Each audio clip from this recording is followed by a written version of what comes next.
Hai, kali ini bukan cuma nonton, berkesempatan nih menghadiri gala premier Perang Kota. Oke deh, tanpa basa-basi lagi, kita simak yuk keseruan pressconnya. Mungkin dari saya adalah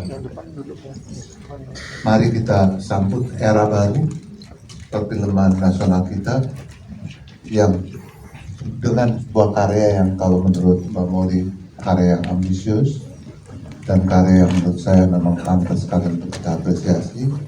Semoga pada waktunya nanti 30 April bisa disambut dengan baik sehingga perfilman Indonesia pun mencapai tingkatan yang lebih baik kemudian hari. Insyaallah.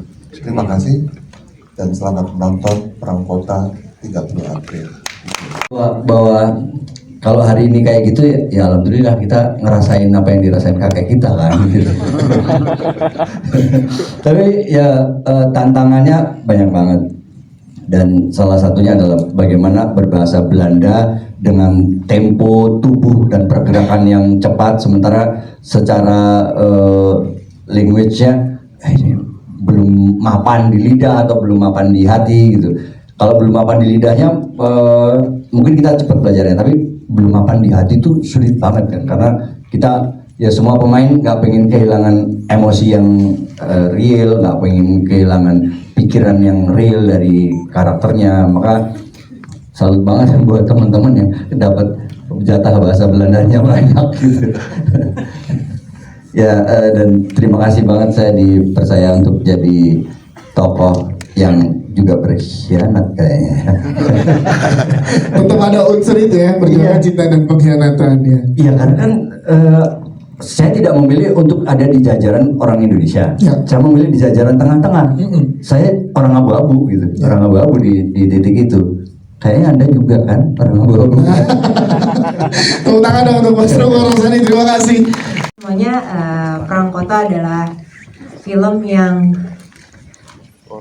buat saya ini film yang spesial karena mungkin ini sepanjang karir saya film yang paling ambisius yang pernah saya bikin sejauh ini dan secara mungkin nggak secara apa ya istilahnya ya, bukan secara penceritaan, secara kompleksitasan cerita dan karakter-karakter, dan ingin membawa teman-teman bisa merasakan keseharian pahlawan tanpa nama gitu dalam sebuah perjuangan di tahun 1946 dan merasakan keseharian mereka, peran mereka baik di luar maupun di dalam rumah. Terima kasih. Perjuangan, pengkhianatan. Kenceng banget pengkhianatan ya. Tadi gue sempat mikir kayak kadang untuk cinta itu kita harus berjuang, Ya. tapi kadang kita juga harus berkhianat. Iya kan? Tapi tergantung dulu nih kita cintanya sama apa. Kalau dari hasil itu dia sangat mencintai Indonesia. Datang dari keluarga yang orang tuanya atau keluarga yang lebih pro Belanda. Dia itu rebel. Dia justru ingin Indonesia ini hidup. Dia justru ingin Indonesia ini merdeka. Cinta dia tuh ke arah sana. Itu target utamanya dia. Tapi along the way berjalan kita nggak tahu ada yang terjadi kiri kanan. Kadang dia harus berkhianat, kadang dia harus mencintai sesuatu yang lain gitu demi mendapat tujuannya dia itu sih. Karena hasil manusia yang penuh cinta. Itu dia, hasil tuh manusia penuh cinta. Bro, butuh berapa lama sih Jerome untuk berproses masuk ke dalam hasil sehingga lo kayak kok nih hasil apa Jerome sih gitu? Untuk masuk ke dalam hasil Ya. kalau punya anak udah SD Panjang ya. 7 tahun. 7 tahun ya. Karena justru itu berkah buat gua. Ya. Jadi kita mempunyai proses yang panjang dan satu dan lain halnya terjadi, ada COVID dan lain-lain. Tapi kita nggak berhenti di situ. Kita tetap terus latihan, kita tetap terus baca lagi dan tetap terus memahami hasil itu siapa. Jadi lumayan panjang waktunya. Yes, dan katanya nih buat teman-teman media di sini, Jerome akan menyapa dengan bahasa Belanda sedikit ke teman-teman. Masih inget dong, masih inget.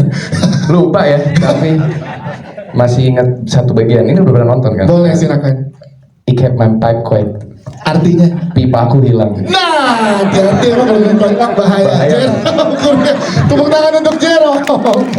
Thank you Jerome. Ini memang cukup melalui pendekatan yang banyak sekali ya, maksudnya berbagai macam cara, karena karakter Isa ini adalah salah satu karakter yang belum pernah saya sentuh sebelumnya dalam dunia keaktoran. Dia ini mempunyai karakter yang layernya itu sangat banyak. Dia hidup di pada saat Indonesia belum merdeka, dengan mengalami banyak trauma. Dia harus menghadapi masalah impotensinya, dan dia juga berjuang bukan hanya untuk kemerdekaan, tapi dia juga berjuang untuk batinnya, dia berjuang untuk keluarganya, dan dia berjuang bagaimana untuk bertahan hidup di zaman yang sedang tidak baik-baik saja. Jadi lumayan cukup kompleks dan seru. Tapi support system yang diberikan oleh tim tadi yang seperti dibilang Ariel cukup luar biasa berarti ya untuk pendekatan karakternya. Ya, saya sangat senang dan bersyukur kebetulan saya didukung sama ensemble cast yang sangat luar biasa di sini semuanya, dan memberikan energi dan support yang sangat luar biasa. Jadi saya ini bisa dibilang cast yang paling terakhir ditemukan oleh Molly dan Rama di judul ini. Jadi tapi kita pengen tahu kalau Guru Isa perjuangannya tadi udah dijelaskan. Ya. Kalau seorang Chico Jericho Saya memang dari awal ingin membentuk sebuah membuat film yang mempunyai genre itu klasik gitu. Kayak film-film tahun 40-an pada saat itu gitu. Ada dramanya, tapi ada sebenarnya film drama gitu, tapi dalam settingan peperangan gitu, dimana ada cinta segitiga di situ. Jadinya memang saya ingin menunjukkan itu, cinta, perjuangan, dan pengkhianatan, dan itu menjadi tema utama dari filmnya, dari 3 karakter yang ada di film itu, Isa, Fatima, dan Hasil. Dan dengan penuh warna-warni gitu, dengan gerakan kamera yang dinamis gitu, yang selalu mengikuti mereka dan fokus pada karakter-karakter tersebut. Dan kita lewatin gang-gang kecil gitu, perjuangan yang ada dan keseharian mereka sehari-hari gitu. Itu fokus utama saya di film ini gitu, istilahnya, dengan ya meskipun ada adegan tembak-tembakan juga ya. Jadinya kurang lebih begitu sih. Perang Kota ini latar belakangnya adalah Indonesia pasca kemerdekaan, di era kemerdekaan yang mungkin nggak ada satupun di antara kita yang merasakan bagaimana sesungguhnya hidup di era tersebut gitu. Cuma aku rasa masih sangat amat relevan ketika kita coba tarik ke era saat ini gitu ya. Resiliensi Fatimah,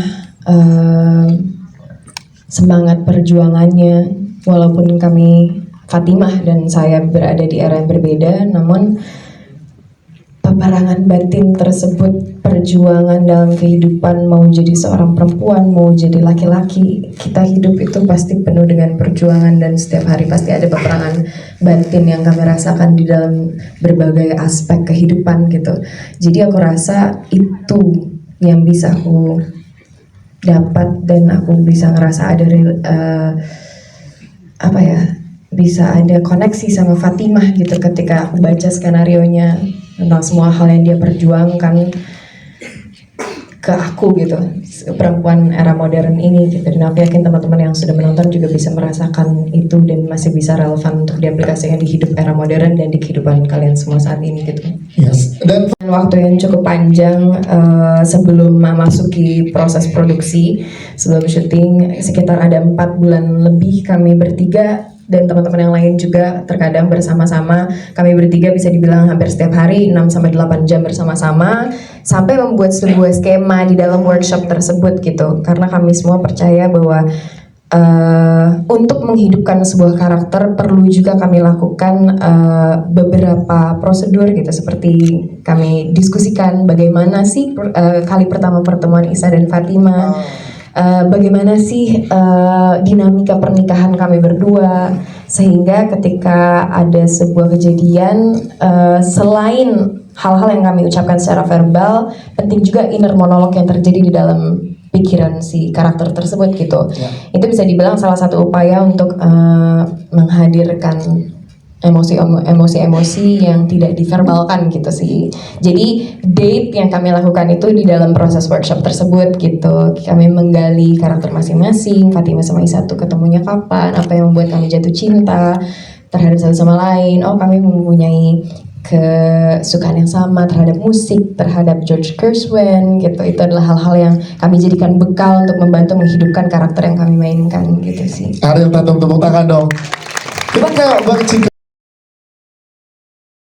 Gimana guys, makin penasaran gak akan aksi dan laga Ariel Tatum di film Perang Kota?